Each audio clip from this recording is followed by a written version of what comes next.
How many of you ate something this weekend that you only eat once a year?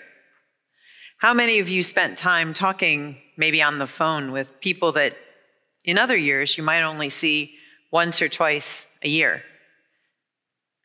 How many of you put up maybe that first holiday decoration yesterday or the day before, or began writing out holiday greetings to loved ones? Those greetings might mean a little bit more this year. Some of these things are the same things we do every year, and for many of us, they were very different this year. This year, here, some things were the same. We made an effort to provide food for people and to let them know that our congregation sets a welcome table, a place where all are welcome. Instead of gathering here as we have for so many years, and we prepared a meal here and then we put it in recyclable takeout containers, and it was driven by people literally to all the corners of our county. The food was largely the same, though it lacked the creativity of having the recipes of so many talented cooks. Having volunteers was the same. It always takes a lot of volunteers to put this on. We had amazing volunteers this time. As I said before, some of them took that 3.5-hour safety class to ensure that everyone kept healthy this year. In the past years, the kitchen has had swarms of volunteers, like busy bees climbing all over a hive. This year, the volunteers had to work with no more than 2 family pods working at the same time. They made so much food, and it was delicious. So some things were the same, and some things were different. On Thanksgiving morning, I was here before sunrise to get turkeys in the oven, and yesterday, I was here breaking bread for our communion today. I had to wear gloves and a mask the whole time. And let me tell you that kneading bread dough with gloves is a really unusual experience. It involves a lot of stickiness and things binding together that you wish would not. But it's different. And still, some things are the same. We have gluten-free and non-gluten-free options, as we usually do, and that's the same. Usually, we offer bread in baskets, as you'll see in a few minutes. It's so good to see some scenes from our gatherings in years past today. And we have cider in goblets. Now, we eat it during the service. Now, this year, we have a few changes. You will notice that here in our cup that we usually use to dip our bread in, we have, in fact, a juice box, because that's what we're providing this year. We have some drive-by kits in which you will find some bread, and we'll be inviting you to come by to get some between 1 and 3 today after our regular coffee hour. That's a little different, but if you haven't been out and had an outing for a couple days, come drive by. We have, believe me, a lot of bread, and that is the same. The same and different. This year, it's all about that.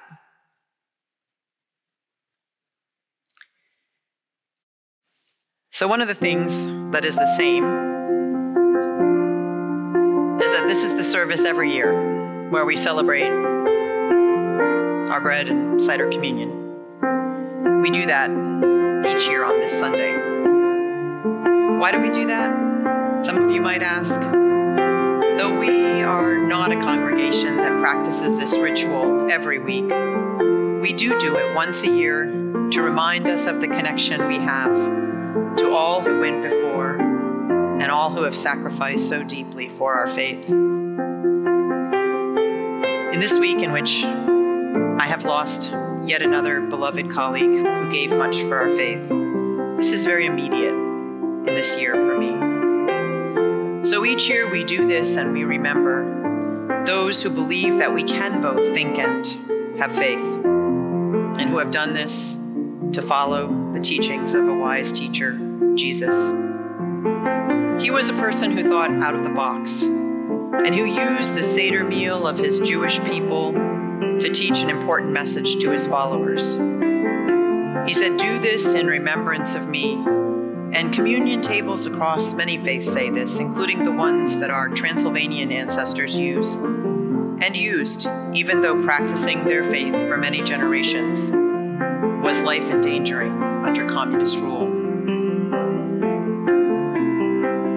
So as we look at these images of this ritual among us over the years, today, we celebrate that we have this continued line of inheritance.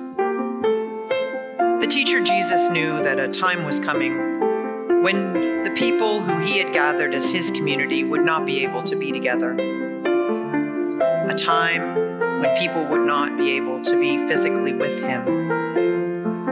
And as you watch these images of what it has meant to be together for some of our last bread and cider communions here, maybe it's a little easier for us this year to know what that would mean to his community.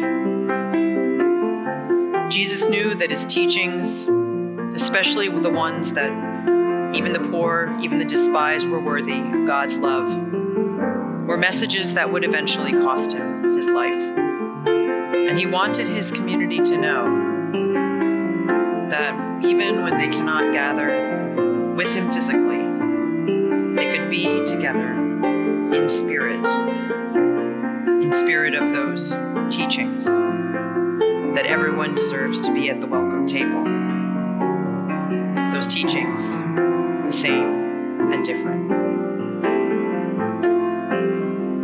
Today, sometime, I hope you will take a moment. We hope you will, some of you, come by and get one of our to-go communion kits, walk the labyrinth, or bring some food, but do a gratitude leaf. Or perhaps you'll just take a moment with a piece of something that you have around, or the sourdough or gluten-free muffins baked for you. Maybe just a cracker you have around the house. And take a moment to celebrate the connections of community.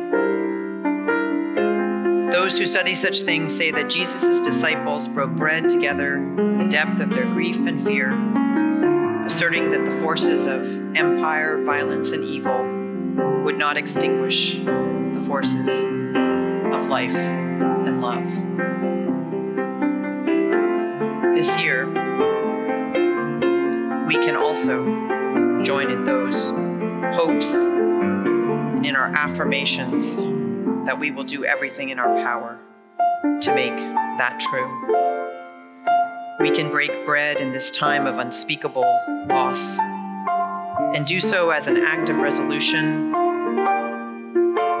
that we will not forget that we are one body and one spirit, though we may be gathered in many locations this morning. This remains the same, even when the settings, each of you in your own homes, are different.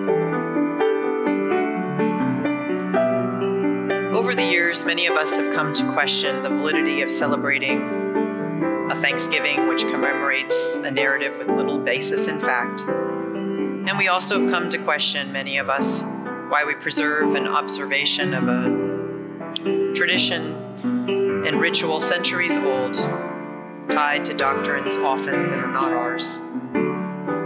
And yet in each, we are recalled to the sustaining nature of community. And as we watch these images from years gone by and dream of images of years to come, perhaps you feel that. As you see the faces of those that you long to be with, remember that you are not alone. And as we do so, may we remember that which does not change. That at our table, all are welcome. And that we too remain ever faithful to the vision of a world more just and more fair, where the evil of ignorance and the brutality of irresponsible power and the violence of hate will not continue to threaten lives and well-being. In that spirit, can we not eat a bite of bread or take a sip of juice to remember and resolve? For that is a small good thing, different and blessedly the same. And this year may we do so with the resolve that we will be together again. We will gather again. and that we will do in the meantime what we need to, bear what we must through this holiday season and beyond, so that we can be together again within these walls. Though being apart this year is different, being together in spirit is the same, abiding, unchanged. Please do consider coming by today. If not, just take a moment and connect to what is really a century-old quest for the betterment of our human community. This is the community body, the ways we come together as we can in service of something larger than ourselves, a vision of an ever-evolving, ever-changing, better way of being together. And this is the lifeblood of commitment that stays faithful even when we have to work to remain committed, even when it takes effort, even when sometimes it feels like a sacrifice.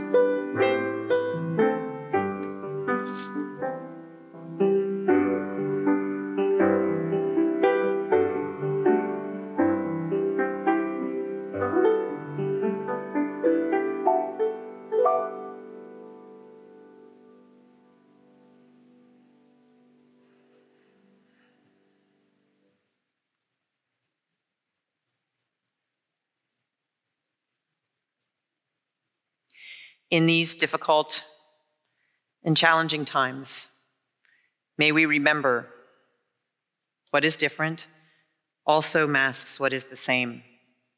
And may we remain committed and relentless in our commitment to our goals, that all may sit at the welcome table, and that we will be continuing to gather as community as we can towards that goal of one day doing it within these walls. May we be the ones to make it so.